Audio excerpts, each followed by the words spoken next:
The morning sun streamed through the blinds of the small government office as Grace Lynn organized the stack of files on her desk. She had been a social worker for nearly 12 years now, and some days felt heavier than others. Today was one of those days. The coffee in her mug had long gone cold, forgotten during her third phone call of the morning. Grace took a deep breath and opened the file on top of her stack. Lily Parker, age 8. Grace studied the photo of the small girl with serious eyes and braided brown hair. There was something in those eyes that spoke of wisdom beyond her years. According to the file, Lily had been moved between 3 different foster homes in just the past year. Not because she caused trouble, quite the opposite. She was quiet, well-behaved, and kept to herself. But foster families kept requesting transfers for various reasons: a sudden move, financial changes, or simply not connecting with the child. Not a good fit was the phrase that kept appearing in the notes. Grace hated that phrase. Children weren't shoes or shirts to be tried on and discarded. Grace checked her watch and gathered her things. She had a meeting across town with someone who might be able to help, not just with Lily, but with dozens of children in the system. The thought made her stomach knot with both hope and anxiety. 30 minutes later, Grace stood in the gleaming lobby of Reynolds Tower, feeling distinctly out of place in her sensible shoes and department store blazer. Everything around her screamed money, from the marble floors to the crystal chandelier to the designer-clad receptionist who eyed Grace's practical handbag. With barely concealed judgment, "Mr. Reynolds." "We'll see you now," the receptionist finally announced, gesturing toward a private elevator. The elevator climbed 50 floors in near silence, giving Grace time to rehearse her pitch one more time. She wasn't here to beg, she reminded herself. She was offering Alexander Reynolds something valuable, a chance to do real good in the world. And perhaps a bit of positive press, which someone in his position could always use. The doors slid open to reveal a penthouse office with floor-to-ceiling windows that offered a breathtaking view of the city below. Grace's attention, however, was immediately drawn to the man standing with his back to her, phone pressed to his ear. "I don't care what it costs. Just make it happen," he said, his tone leaving no room for argument. He ended the call and turned around, revealing a face that Grace had seen countless times in business magazines and local news reports. Alexander Reynolds was tall and fit for a man in his early 50s, with salt and pepper hair that looked like it had been cut that morning. His tailored suit probably cost more than Grace made in 2 months. "Ms. Lynn," he said, striding forward with an outstretched hand. His handshake was firm and brief. "I have exactly 20 minutes before my next meeting. Your email mentioned something about a children's home." Grace appreciated that he didn't waste time with small talk. "Yes, Mr. Reynolds, I represent the Westside Children's Home. We're seeking funding for essential renovations and program improvements." Alexander gestured for her to sit on one of the sleek leather couches. "And why have you come to me specifically?" He remained standing, maintaining the upper hand. "Your company has acquired several properties in neighborhoods where our children come from. I thought you might be interested in giving back to these communities," Grace said, meeting his gaze directly. A slight smile played at the corner of his mouth. "You've done your homework." "It's my job to know who might be able to help these children." Alexander walked to his desk and pulled up something on his computer screen. "Your organization seems legitimate enough. What exactly are you asking for?" Grace opened her folder and laid out photos of the children's home, the leaking roof, the outdated kitchen, the worn furniture in the common areas. Along with these, she placed photos of the children themselves engaged in various activities. She knew from experience that donors needed to see both the need and the potential. "We need approximately $250,000 for critical repairs and updates," she explained. "But what these children really need goes beyond buildings. They need opportunities." Alexander scanned the photos with an expression Grace couldn't quite read. He picked up one showing a group of children in the music room, clustered around an old upright piano. "You teach music?" he asked, sounding slightly more interested. "We try to. Our piano was donated in the 1980s. It stays in tune for about 2 weeks after the tuner leaves," Grace said with a small smile. Alexander walked toward the far end of his office, where Grace noticed a stunning grand piano positioned near the windows. It gleamed in the sunlight, clearly well-maintained and extremely valuable. "Steinway Model D," he said, running his hand along its polished surface. "Concert grand. Cost more than some houses. It's beautiful, Grace said honestly. Do any of those children actually play? He asked, his tone suggesting he already knew the answer. Some are learning the basics. We have a volunteer who comes in twice a month. Alexander let out a short laugh. A waste, really. Putting real instruments in front of kids who'll never appreciate them. Grace felt her cheeks warm. Children can surprise you, Mr. Reynolds. Rarely in my experience, he replied, walking back to his desk. But I understand the PR value of supporting children's charities. He tapped something into his computer. I'll have my foundation send over $50,000. My assistant will handle the details. Grace blinked. She hadn't expected to secure any funding this easily. Certainly not such a significant amount. Yet something about his dismissive attitude made the victory feel hollow. Thank you, she said, gathering her materials. That will make a real difference. Alexander glanced at his watch. Was there something else? Grace hesitated, then decided to push her luck. We're having a small fundraising event next month. Having someone of your prominence attend would help attract other donors. He looked at her with something between amusement and annoyance. You don't give up, do you? Not when it comes to these children. Alexander shook his head. Send the details to my office. I can't promise anything. As Grace prepared to leave, Alexander's gaze drifted back to the photo of the children at the piano. Something flickered across his face so quickly Grace almost missed it. You know, he said, gesturing toward his grand piano. If any of those orphans can actually play my Steinway, I'll adopt them myself. He laughed heartily at his own joke, the sound echoing off the high ceiling of the penthouse office. Grace forced a polite smile, even as she felt a chill run down her spine at his callous words. Careful, Mr. Reynolds. Children have a way of making us eat our words. His smile faded slightly. Well, no danger of that happening. My assistant will see you out. As Grace rode the elevator back down to reality, she thought about Lily Parker and her serious eyes. There was something about the girl that had stuck with Grace from their first meeting. A quiet determination. A spark of something special waiting for the right moment to shine. 2 weeks later, Grace's phone rang while she was reviewing Lily's file yet again. The girl's current foster placement was ending unexpectedly. The family was relocating for work. Another disruption in the young girl's life. Ms. Lynn. This is Valerie, Mr. Reynolds' assistant, said a crisp voice when Grace answered. Mr. Reynolds has agreed to attend your fundraising event next month. He's also requesting a tour of your facility this Friday. Grace nearly dropped her phone. This Friday? As in 3 days from now? Is that a problem? Valerie's tone suggested it better not be. No, of course not. We'd be happy to show him around.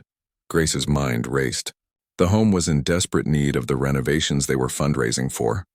What would the wealthy businessman think of the shabby conditions? There's one more thing, Valerie continued. Mr. Reynolds is particularly interested in seeing your music program. Grace frowned in confusion. Our music program? But it's very basic at the moment. Nevertheless, he specifically mentioned it. Friday at 2 p.m., please confirm. After ending the call, Grace sat staring at Lily's file, an idea taking shape in her mind. During their few interactions, Lily had mentioned that her mother had taught her piano before she passed away. Grace had assumed she meant basic lessons, but what if there was more to it? The next day, Grace visited Lily at her foster home. While the foster mother prepared a snack in the kitchen, Grace gently asked about the piano lessons. My mom was a pianist, Lily said softly. A real one. She played in concerts before she got sick. Grace's heart began to beat faster. And she taught you to play? Lily nodded. Every day until she couldn't sit at the piano anymore.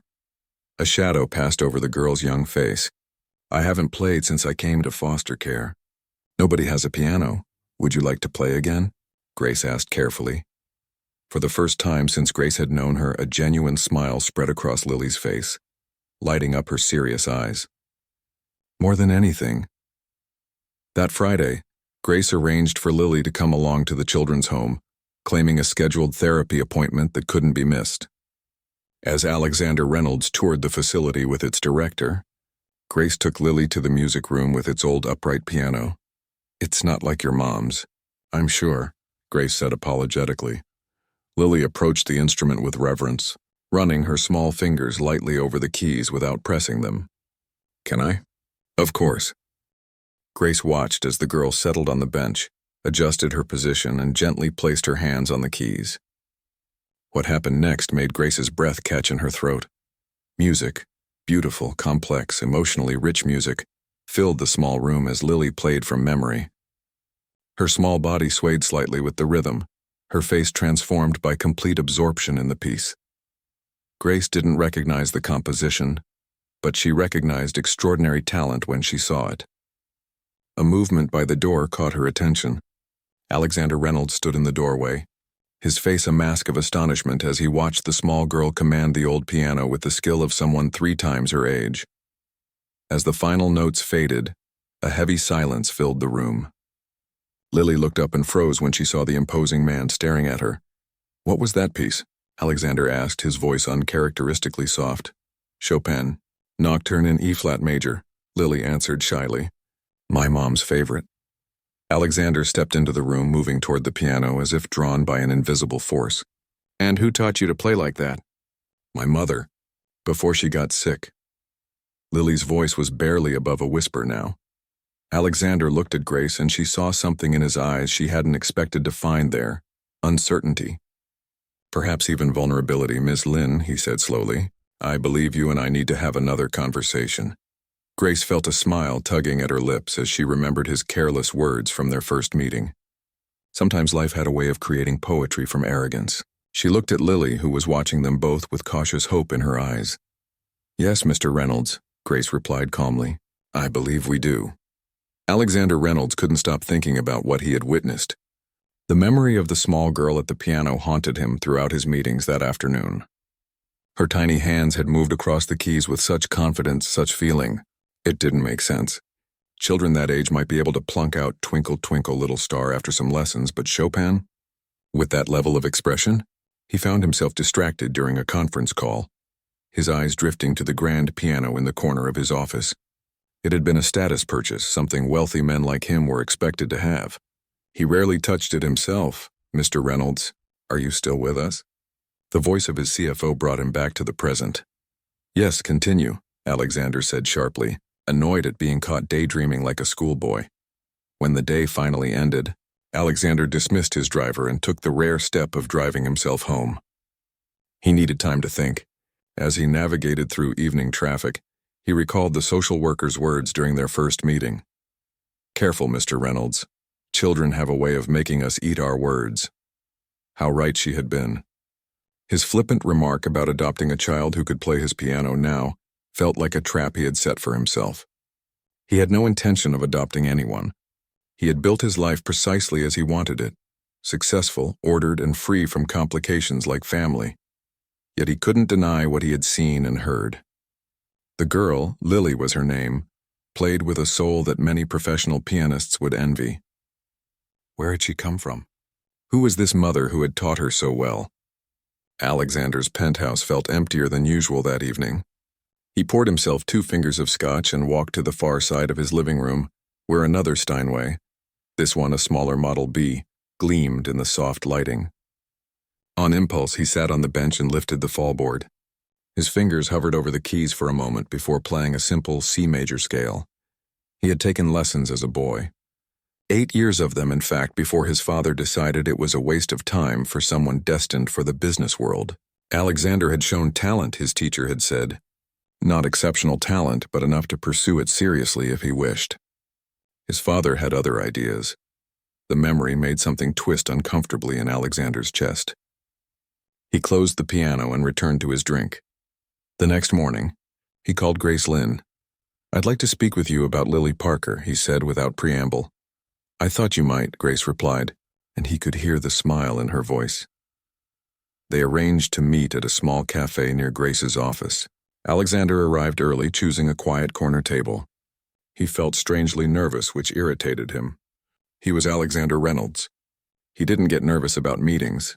Grace arrived precisely on time, dressed in practical clothes that somehow still looked professional. She carried a worn leather bag that bulged with papers.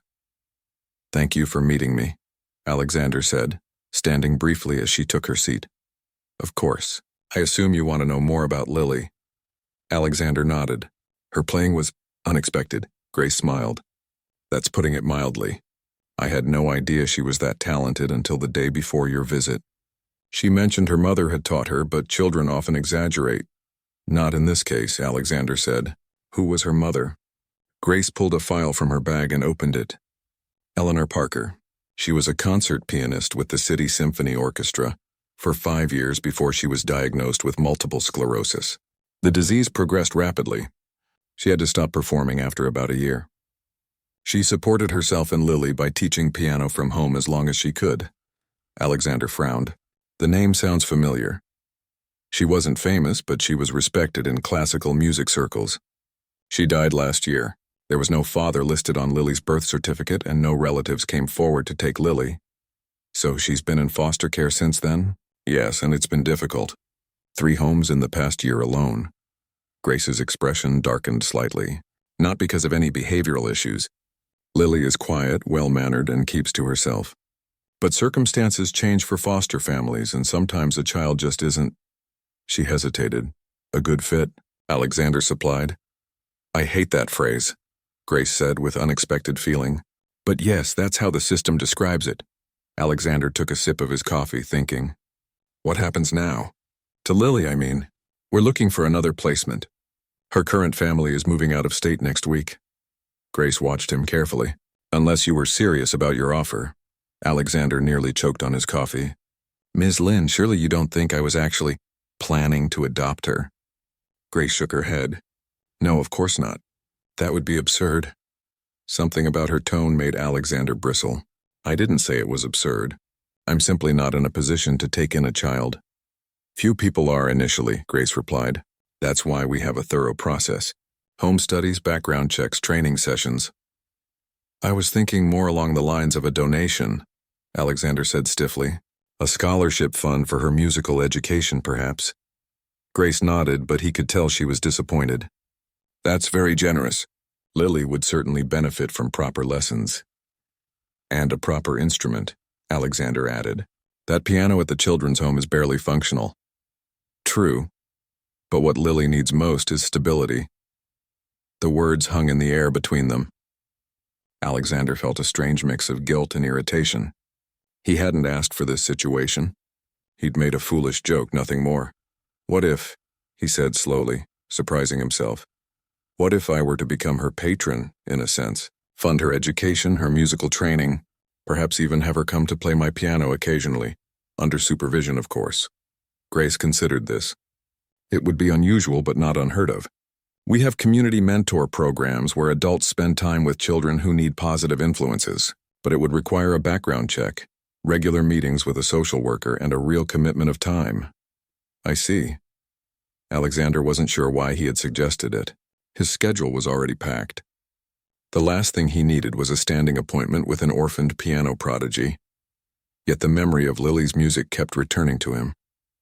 There had been something in those notes that reached past his carefully constructed walls. I'd like to hear her play again, he said finally, on a proper instrument this time. Grace's expression softened slightly. I think that could be arranged. 3 days later, Alexander found himself pacing nervously in his penthouse. His assistant had cleared his afternoon schedule, an unprecedented move that had required canceling a meeting with the mayor. Grace would be bringing Lily to his home at 2 o'clock. Alexander had hired a piano tuner to ensure the Steinway was in perfect condition. He'd even ordered pastries from an upscale bakery, belatedly realizing he had no idea what 8-year-olds like to eat. The elevator chimed at precisely 2, and Grace stepped out with Lily at her side. The girl looked even smaller in the vast space of his penthouse. She wore a simple blue dress and white sneakers. Her hair was neatly braided, but a few strands had escaped to frame her solemn face. Hello, Mr. Reynolds, Grace said. Thank you for inviting us. Ms. Lynn Lily. Alexander nodded at them both, suddenly unsure how to act around a child. Should he shake her hand? Pat her head? Neither seemed right. Lily solved the problem by speaking first. Is that your piano? She asked, looking past him to where the Steinway gleamed by the windows. Yes. Would you like to try it? The girl nodded, her eyes never leaving the instrument. She approached it slowly, reverently, as if it were a living creature that might startle easily. When she reached it, she ran one finger lightly along the edge, not yet touching the keys. It's beautiful, she whispered.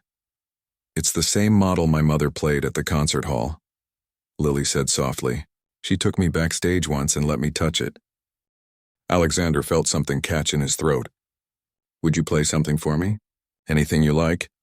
Lily looked at Grace, who nodded encouragingly. The girl carefully climbed onto the bench, adjusted her position, and took a deep breath. Then she began to play. The piece started gently. Bach's Prelude in C major, Alexander recognized. One of the first serious pieces many pianists learn. But Lily played it with a delicacy and precision that belied her age. From there, she transitioned seamlessly into something more complex, a piece Alexander didn't recognize. What is this? He asked softly, not wanting to break her concentration. My mother wrote it, Lily replied without stopping, her small fingers dancing across the keys. She called it Morning Light. The music filled the penthouse, bouncing off the high ceilings and glass walls surrounding them with its beauty. Alexander found himself moving closer, drawn by the emotion in every note. He caught Grace's eye and saw that she too was transfixed. When Lily finished, the silence felt almost sacred. No one spoke for several seconds. Alexander struggled to find words adequate to the moment. That was extraordinary, Lily. The girl ducked her head, a hint of color touching her cheeks. Thank you. Your piano is much nicer than the one at the children's home. Yes, well, Alexander cleared his throat. Perhaps we should do something about that. Grace raised an eyebrow. What did you have in mind? Alexander made a split-second decision. I have another piano. A smaller one, but still a good instrument. It's at my lake house and I never use it. I could donate it to the children's home. Grace's eyes widened. That's incredibly generous. It's practical, Alexander corrected, uncomfortable with her gratitude. No sense having instruments going unused when there are children who could benefit. Lily had been watching this exchange with careful attention. Now she spoke up. Could I play it? If you gave it to the home? Of course, Alexander said. That would be the point. The girl nodded, apparently satisfied. She turned back to the piano and began playing again, this time a lively Mozart piece that filled the room with joy. Alexander found himself smiling despite his best efforts to maintain his usual composure. He caught Grace watching him with a knowing look. Don't say it, he murmured, moving to stand beside her. Say what? She asked innocently. Whatever smug observation you're thinking right now. Grace laughed softly. I was only thinking that music has a way of reaching places nothing else can. Alexander watched Lily play, her face transformed by concentration and delight. Something long dormant stirred within him, a memory of his younger self at the piano, before business and money and success became the only measures of worth. Yes, he agreed quietly. I'm beginning to remember that. News traveled fast in certain circles of the city. By the following week, whispers about Alexander Reynolds's supposed promise to adopt a piano-playing orphan had reached the ears of several society columnists. His assistant, Valerie, placed a printout of an online article on his desk without comment. Billionaire's bluff called by child prodigy? Read the headline.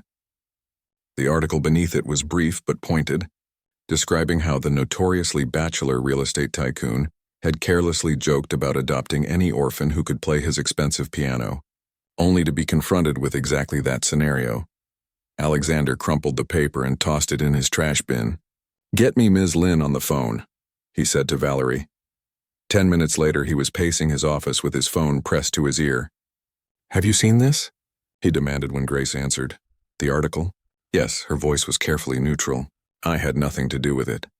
Someone at the children's home must have overheard and leaked it to the press. It's possible, Grace admitted. But does it really matter? It's a minor story that will be forgotten by next week. Alexander ran a hand through his perfectly styled hair, mussing it for the first time in recent memory. It makes me look foolish. Worse, it makes it seem like I'm being forced to consider adoption because of some idiotic comment. There was a pause before Grace responded. Aren't you? Considering it, I mean. No. I offered to help with her musical education. That's completely different from taking legal responsibility for raising a child. Another pause. I see. Something in her tone made Alexander's irritation spike. What exactly do you see, Ms. Lynn? I see a man who made a casual remark without thinking and is now concerned about saving face, she replied evenly. Which is understandable. but I'd hoped there might be more to it than that. The bluntness of her assessment caught him off guard. People rarely spoke to Alexander Reynolds this way. His employees certainly didn't. Even his board members tempered their criticisms with careful phrasing. "I don't know what you expect from me," he said finally. "I'm not father material. I work 16-hour days. I travel constantly. My home isn't child-friendly." "Those are all valid concerns," Grace acknowledged. "No one is saying you should leap into adoption. But there are other options. Foster care, for instance, can be a step toward adoption if things work out, or simply a temporary arrangement if they don't." Alexander almost dropped his phone. "Foster care? You can't be serious." "Why not? You have the resources. You clearly connect with Lily through music. And the vetting process for fostering is thorough but faster than adoption." "This is absurd," Alexander muttered, more to himself than to Grace. "I barely know this child." "Getting to know her would be the point," Grace said gently. "Look, Mr. Reynolds, no one is pressuring you. Lily will be placed in another foster home next week." "I just thought," she hesitated, "I thought you might want to know that option exists." After ending the call, Alexander stood at his window, looking out over the city he'd helped reshape with his developments. Buildings were simple. You designed them, built them, sold or leased them. People were complicated, unpredictable, messy. Children, he imagined, were even more so. Yet he couldn't stop thinking about Lily at his piano. There had been something so right about that moment, as if the music had momentarily aligned everything in his carefully controlled world. His thoughts were interrupted by Valerie. "The board for the Children's Arts Foundation is waiting in the conference room," she reminded him. Alexander nodded. He'd almost forgotten about this meeting, which had been scheduled weeks ago. The foundation was one of his pet projects, funding arts education in underprivileged schools. It had excellent PR value and, if he was honest, satisfied something in him that his regular business dealings did not. As he listened to the board's reports on the past year's activities, an idea began to take shape in his mind. By the time the meeting concluded, he'd made another impulsive decision. "I'd like to announce a new initiative," he told the board members as they were gathering their materials. "A scholarship program for exceptional young musicians who lack resources. Full funding for lessons, instruments, and eventually conservatory education if they qualify." The board chairman looked pleased but surprised. "That's a wonderful idea, Alexander.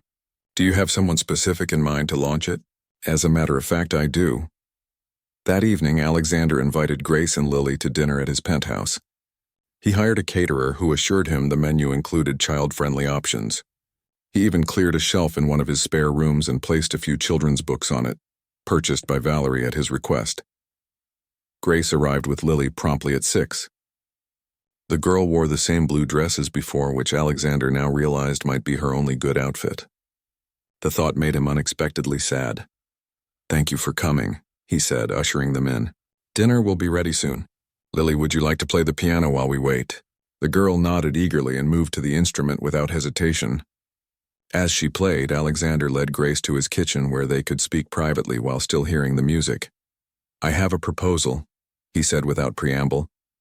"I've created a scholarship program through my arts foundation. Lily would be the first recipient.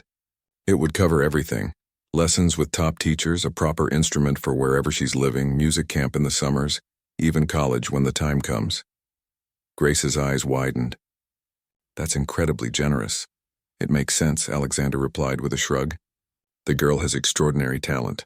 It would be a waste not to develop it. And what would be expected of her in return? Occasional performances at foundation events. Progress reports from her teachers. Nothing onerous." Grace studied him carefully. "This is a wonderful opportunity for Lily. But I have to ask, is this about helping her or about fixing your public relations problem?" Alexander flinched slightly. The woman had an uncanny ability to see through him.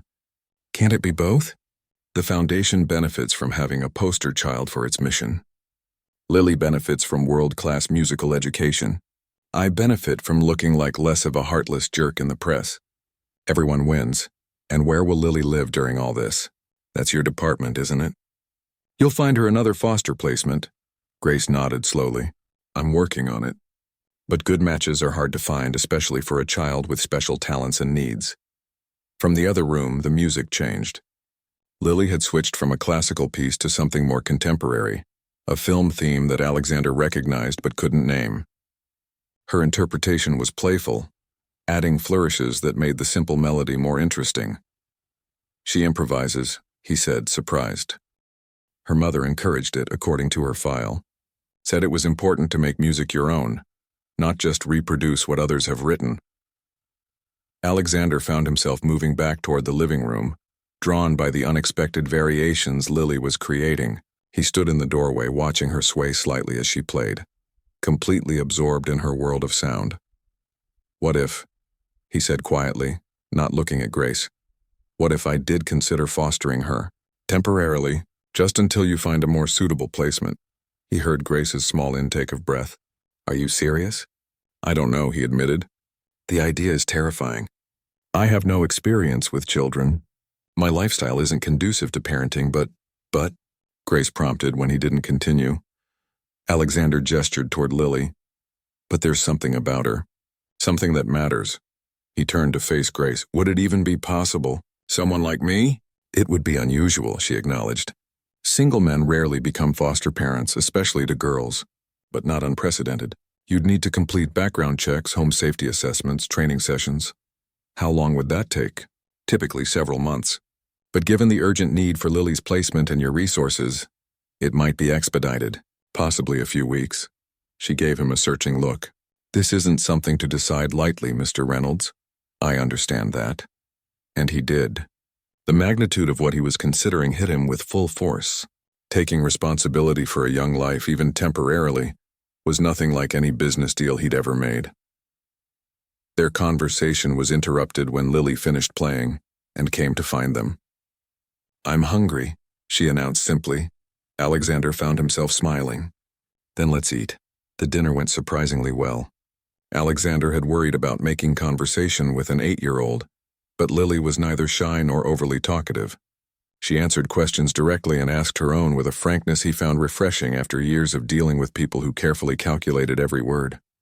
"Why do you live all alone in such a big place?" she asked him over dessert. Alexander blinked, taken aback by the question. I suppose because I can afford it, and I like having space." Lily considered this seriously. "But doesn't it get lonely?" From across the table he caught Grace trying to hide a smile. "Sometimes," he admitted. "But I'm very busy, so I'm not home much." "My mom said people who work all the time are afraid of something," Lily said, scraping the last bit of chocolate mousse from her bowl. Alexander stared at her. "Your mother said that?" Lily nodded. "She used to work all the time too before she got sick. Then she said she wished she hadn't." The simple observation landed like a stone in the still pond of Alexander's carefully ordered worldview. He'd never thought of his work habits as being driven by fear. Ambition, yes, determination, competitive spirit, but fear? After dinner, while Lily returned to the piano, Alexander pulled Grace aside. "I want to do this," he said quietly. "The fostering. If you think it's at all possible." Grace studied his face. "Why the change of heart?" Alexander glanced at Lily, her small form dwarfed by the grand piano yet somehow belonging there perfectly. "Let's just say she's making me reconsider some things I've always taken for granted," he replied. "How do we start?" For the first time since they'd met, Grace gave him a full, genuine smile. "We start with paperwork. Lots of it." Alexander Reynolds, who regularly signed deals worth millions without a second thought, felt a flutter of nervous anticipation at the prospect of these particular forms. He was stepping into unknown territory, guided by nothing more than the sound of a child's music and the strange emptiness he'd only recently noticed in his expensive, perfect life. "Bring it," he said simply. The next 3 weeks passed in a blur of activity that transformed Alexander's orderly life into something he barely recognized. His spacious penthouse, once a showcase of minimalist design, now contained evidence of an 8-year-old's presence. A child-sized desk in the corner of his home office. Colorful music books stacked neatly on a coffee table. A small collection of stuffed animals arranged on the guest bed that would soon become Lily's. The fostering process moved with surprising speed, thanks in no small part to Alexander's influence and resources. Background checks were expedited, home assessments scheduled promptly. He attended required training sessions where he found himself taking notes with the same intensity he brought to business meetings. "You're a quick study," his caseworker, a no-nonsense woman named Patty told him after their third session. But book knowledge is different from the real thing. I'm aware, Alexander replied, thinking of the many successful businesses he'd built based on careful research and planning. None of them had prepared him for the prospect of having a child in his home. Grace had arranged for Lily to stay temporarily at the children's home while Alexander completed the fostering requirements. He visited her there twice a week, bringing new music books and listening to her play on the upright piano, which seemed increasingly inadequate for her talents. During these visits, they began to get to know each other beyond their shared appreciation for music. Alexander discovered that Lily loved strawberry ice cream but disliked chocolate. She was good at math but struggled with spelling. She had her mother's sheet music collection stored in a plastic bin, her most precious possession. Mom wrote notes in the margins, Lily explained, showing him the faded pencil markings on a Mozart sonata. It's like she's still teaching me. Alexander found himself increasingly invested in these small details of her life. He began keeping a list in his phone of things Lily mentioned liking, disliking, or needing. It was the same approach he took with important clients, but somehow this felt more significant. While Alexander prepared for Lily's arrival, Grace worked behind the scenes to manage the growing media interest in the story. A local newspaper had picked up on the billionaire and the piano prodigy angle, presenting it as a modern-day fairy tale in the making. The Children's Arts Foundation had received an influx of donations since announcing its new scholarship program, and requests for interviews had begun to pile up on Valerie's desk. We need to get ahead of this, Grace advised during a meeting in Alexander's office. The best approach would be a small, controlled media event.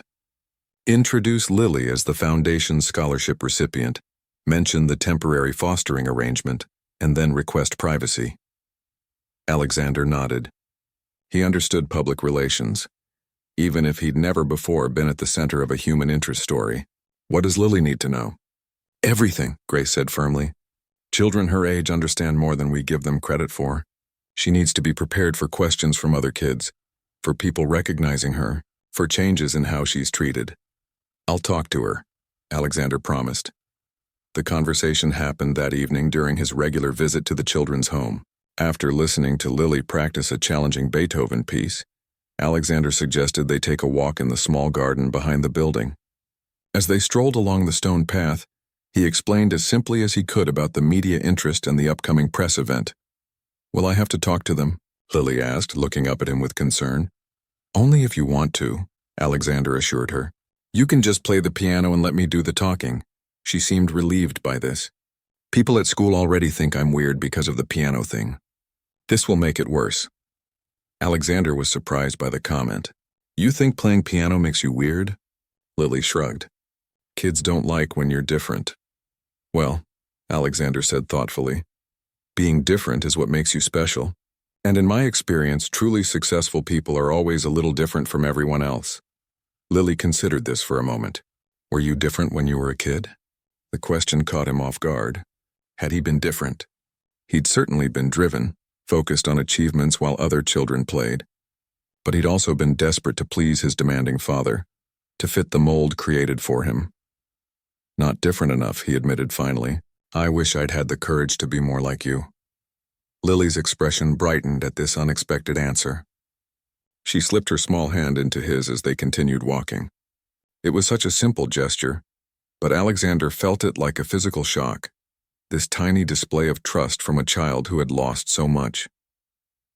The day of the press event arrived with perfect early autumn weather. Alexander had chosen the garden terrace of his company headquarters as the venue. A gleaming baby grand piano had been positioned against a backdrop of flowering plants in the city skyline. Chairs were arranged for a small group of select journalists, foundation board members, and city officials. Alexander paced in his office, checking his watch repeatedly. Grace was bringing Lily directly from the children's home. They should have arrived by now. His phone buzzed with a message from Grace. Running late. Lily having second thoughts. May need to reschedule? Alexander frowned at the screen. Second thoughts about what, the performance, the press event, or the entire fostering arrangement? Without hesitation, he grabbed his keys and headed for the parking garage, texting Valerie to inform the waiting guests that the event would be delayed. He found Grace and Lily sitting in Grace's car in the children's home parking lot. Lily was still buckled into the back seat, her arms crossed tightly over her chest, her face set in a stubborn expression that Alexander had not seen before. "What's going on?" he asked, leaning down to the driver's side window that Grace had rolled down. "Stage fright," Grace explained quietly, "plus some bigger concerns. Maybe you should talk to her." Alexander nodded and walked around to the other side of the car. He opened the door and crouched down so he was at eye level with Lily. "Hey there." Lily didn't respond, keeping her gaze fixed on her hands in her lap. "I hear you're having second thoughts," he continued gently. "That's okay. We can cancel the whole thing if you want." This got her attention. She looked up at him with surprise. "Really? But you already set everything up." "Those important people are waiting," Alexander shrugged. "They'll survive the disappointment. What matters is how you feel." Lily bit her lip, clearly struggling with something. "It's not just the playing part," she finally said. "It's the other stuff." "What other stuff?" "Living with you. Being on the news. All of it." Her words came out in a rush now. "What if I'm not good enough? What if you change your mind? Foster parents always change their minds about me." Alexander felt as if someone had punched him in the chest. He took a deep breath, choosing his words carefully. "Lily, listen to me. This arrangement isn't about how well you play piano. It's not about making me look good in the press or anything like that. Those things don't matter." "Then what is it about?" she asked, her voice small but challenging. It was a fair question. Why was he doing this? 3 weeks ago, he would have had no good answer. But something had shifted in him during these days of preparation. These visits with Lily. These glimpses of a different kind of life than the one he'd built for himself.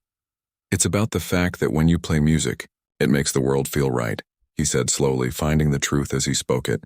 "It's about how you ask questions that make me think differently.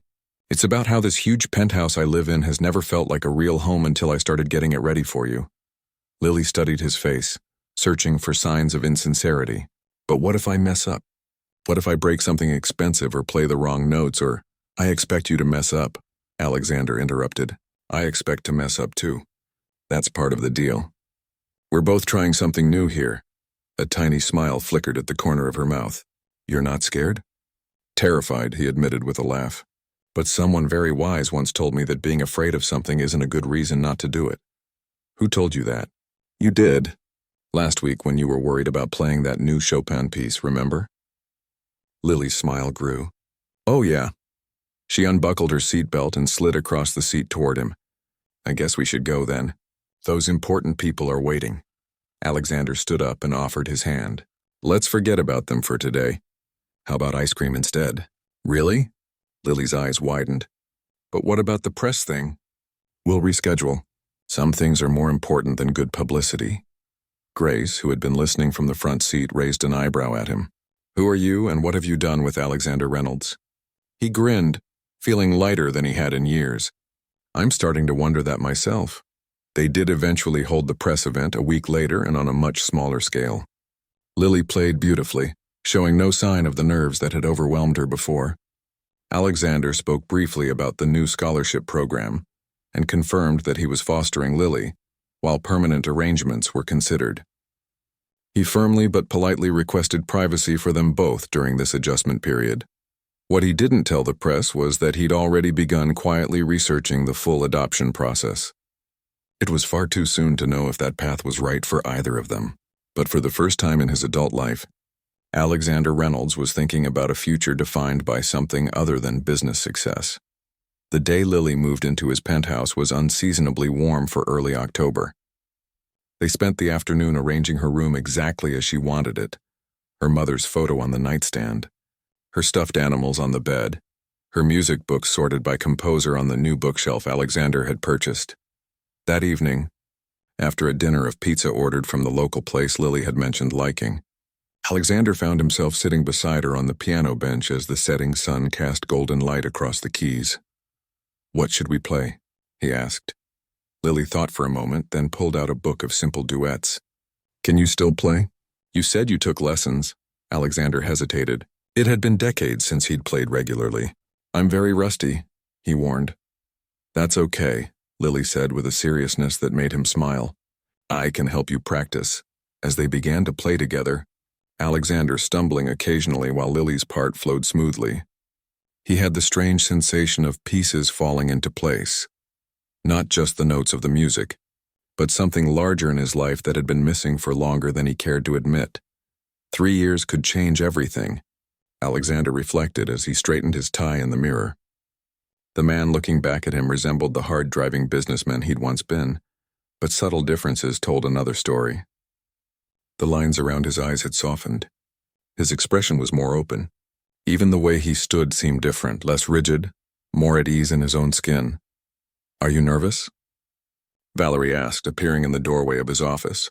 After years as his assistant, she'd become something closer to a friend since Lily had entered their lives. "Terrified," Alexander admitted with a smile. "But the good kind of terrified. She's going to be amazing," Valerie assured him. "She always is." Alexander nodded, glancing at his watch. "We should go. I promised we'd be there early so she can get comfortable with the piano." Tonight was Lily's first major recital with the Children's Arts Foundation. In the 3 years since she'd become its inaugural scholarship recipient, the foundation had grown to support 37 young musicians across the city. But Lily remained its shining star, her talent blossoming under the guidance of top instructors. The venue was a mid-sized concert hall downtown, elegant without being intimidating. As Alexander and Valerie entered through the stage door, they could hear the sound of piano music drifting from the main hall. Alexander paused, listening. The piece was unfamiliar, something modern with unexpected harmonies and a driving rhythm. As they got closer, he realized Lily was playing with another musician, their parts weaving together in conversation. In the hall, Lily sat at the grand piano on stage while Grace accompanied her on a second piano. They were both so absorbed in the music that they didn't notice the new arrivals until the piece ended. "Alex," Lily called out when she spotted him, using the nickname she'd given him during her first week in his home. She bounded off the stage with an energy that belied the intense concentration she'd shown moments before. At 11, she was taller now, her braided hair longer, her face gradually losing some of its childish roundness. Alexander caught her in a hug. "That sounded fantastic. What was it?" "A piece Ms. Chen and I have been working on," Lily explained, pulling back to look up at him. "Do you like it?" "It's wonderful," he said honestly. "Will you be playing it tonight?" Lily nodded excitedly. "It's the last piece. Ms. Chen wrote it for us." Alexander looked up in surprise at Grace, who was making her way down from the stage more sedately. "You didn't tell me you compose," Grace shrugged modestly. "Just a hobby. But Lily's been encouraging me to do more with it." Their relationship had evolved over the past 3 years. What began as a professional connection between a social worker and a foster parent had gradually shifted into a friendship based on their shared dedication to Lily. Grace still supervised the fostering arrangement officially, but her visits had become less about evaluation and more about sharing in Lily's progress. "We should check the acoustics from the back row," Lily said, suddenly all business again. "And I need to practice the transition in the third movement of the Beethoven." "First, you need to eat something," Alexander reminded her. "Remember what happened at your last rehearsal?" Lily made a face. "I just got a little dizzy because you skipped lunch. There's a cafe across the street. 20 minutes for food, then back to practice." She sighed dramatically but didn't argue. In the early days, Alexander had worried constantly about finding the right balance between structure and freedom, discipline and understanding. He'd made plenty of mistakes, but they'd developed a rhythm that worked for them both. As they walked to the cafe, Lily, between Alexander and Grace, they passed a newsstand with a familiar face on the cover of the business section.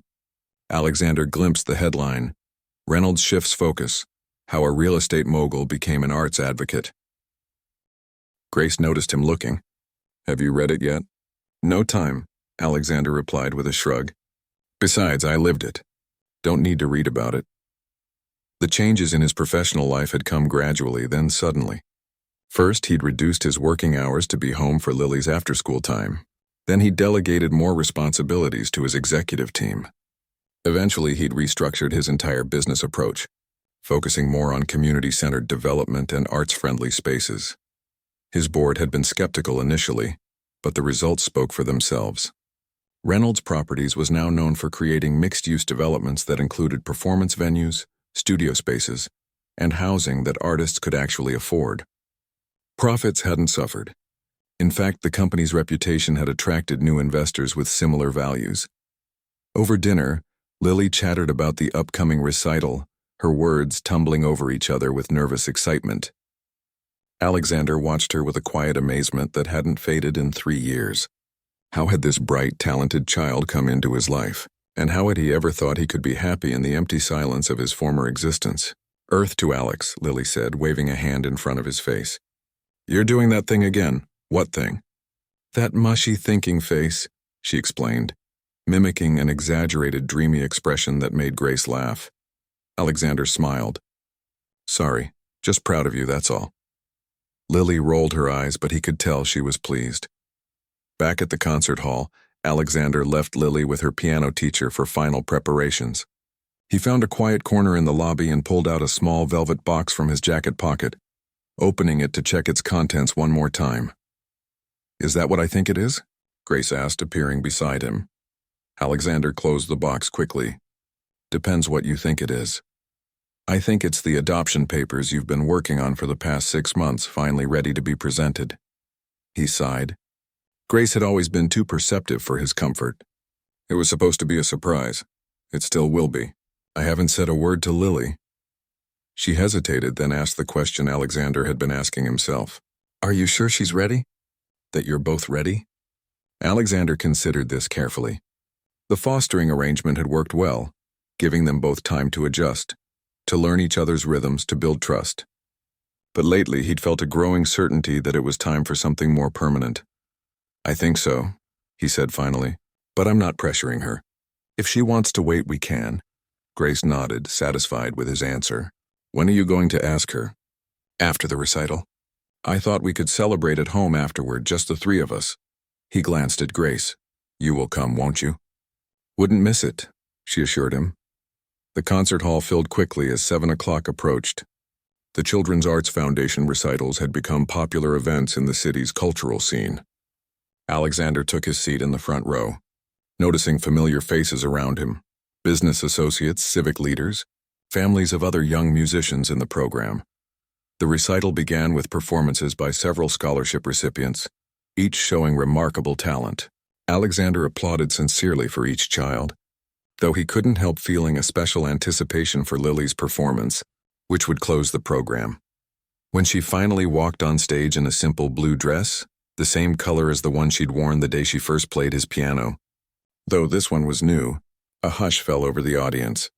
She took her place at the piano with a poise that belied her 11 years, adjusted the bench slightly, and placed her hands on the keys. She began with the Beethoven sonata she'd been practicing for months, her interpretation both technically precise and emotionally compelling.